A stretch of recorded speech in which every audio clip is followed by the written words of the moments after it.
Sarakatema. Ora Johnson Asiedu Nketia kasa. General Secretary of the National Democratic Congress. Was re ni de ni ahobrase mu a. Se mo pese NDC party ni gina. Obi ti so Ofosu Ampofo chairman mama to abama no. The piano decision bia obeteki bia no the problem ba.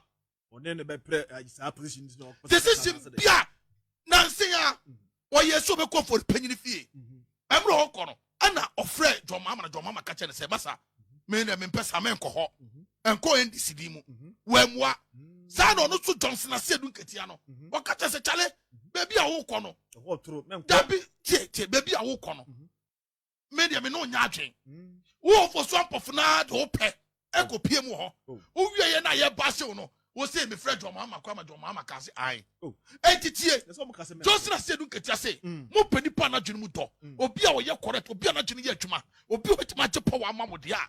Anya sa man to aba ama no Johnson Asiedu Nketia na. Obi retire. Onye ndi se adwuma biem. Because of Ofosu Ampofo position okuta no nya de. Ofosu Ampofo position okuta no na dwene mo mre. Ofosu Ampofo position okuta no eso sene no. Ejo to abara mo bi a to aba mo bi a vibrant vision of rented. That's right. Obi ana dwene mu do obi oni matuma no. Obi obetima je power no. Dash. Sarakatema. Nketia Johnson Asiedu Nketia. NMC party no one hwan ne shia. NMC party no one hwan ne shia. NMC can chiro say President Mahama called me. I was in West Indies, Korea and Haiti, Eboshi. That was where I was at that time. And he called me. And in fact, he admits that he called me. But what is economical about me, say, he never told the press, he said, offer me objective vehemently, say, shouldn't take that decision. He must have consulted President Mahama. But President Mahama called me and said, say, Chairman, Pesho take his decision. I shouldn't allow that decision to be taken. I see. So, I was there with the witness, Dr. Karl Marx, and I was so it was live on television that day. On Facebook. It was live on television. And it was very clear, said President Mahama, so one in said he shouldn't take that. Just say, President Mahama. And about it's about decision making. And to be now, Kase, me consult to now, country republic, say, me consult to one more objective, but I went ahead to take that decision because I thought it was in the best interest of the party. If you had done that, nipa betuma take decision be a wrong one. But leader or shifty blame no. I don't think it is the right type of leader. And now, make I say, at some time, Kwame was in Bibai. Kwame you. Okay, make I only of a penny dear. Okay, it's in Eastern region or a. When they were planning to take some steps. Yes. Yes. And Johnson Asiedu Nketia no. The bia asemsi opeso de kweshobi. And tie tie boys ni kwetira Asiedu Nketia say akwa no onu position na so sene no. Nimdia no ane adwene na ye dey handle sa position no. Asiedu Nketia say munyi Ofosu Ampofo mfiri onko. No measure home. Munyi ne free so. Okay.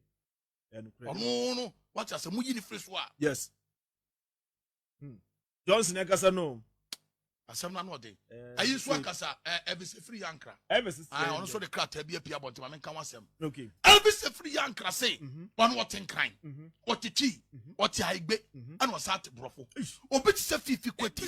Se mo se mo pe power. E ma mo hweso ya agbeni. O ya agbeni na wonya de a wonya de. Fifi kweti no.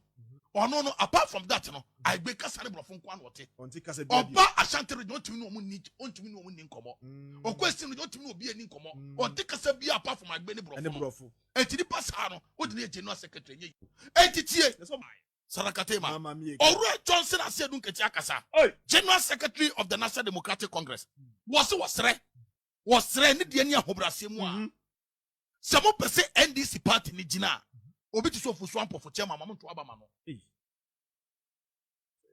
The piano decision be obeteki bia no the problem ba. One ne be pre position no. Decision bia nanse ya oye court say. Court asem ni si ye na mini ho. Mi hu da Minim da information gathered na ma me kwa press conference. You see how the NDC operates.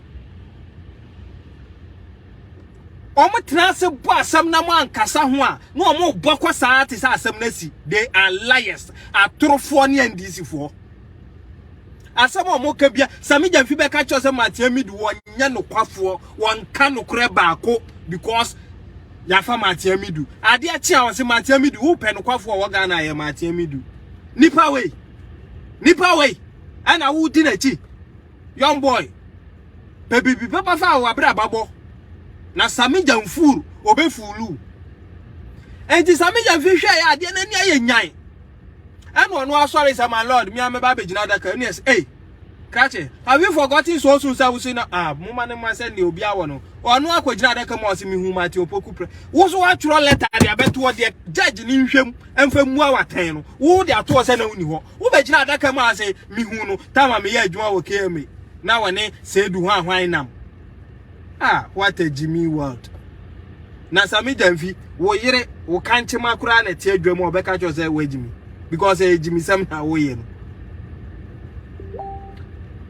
Enti ye besre mo Ghana for monya careful with NDC. Opia ye no so no ne first interview na Sami Jamfi say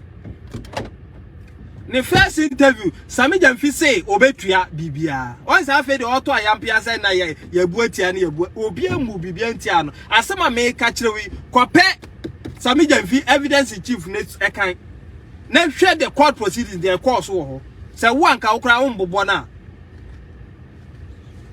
enti me de obi obetwa ntro social media bia wo Ghana ha no masa woti no efa ho afa no court na opposition kire say entro. That is not what opposition means. Obetwa ntro a me say fa no court emra wo Ghana na mo penya hwe jamane nka dodo enche na now enkrofo omo so akasa ne emi so akasa tia me de be ko no Sami Jamfi na no be ka tum de ntia kwasampanyi misra mo fa nche me useless non-entities Kevintela no me de no aba mu ni say no tini page ni so wo no agimifo adwoso junction ho no ke kansam funfa agrada case ayache no say na judge baako obekwa akoye say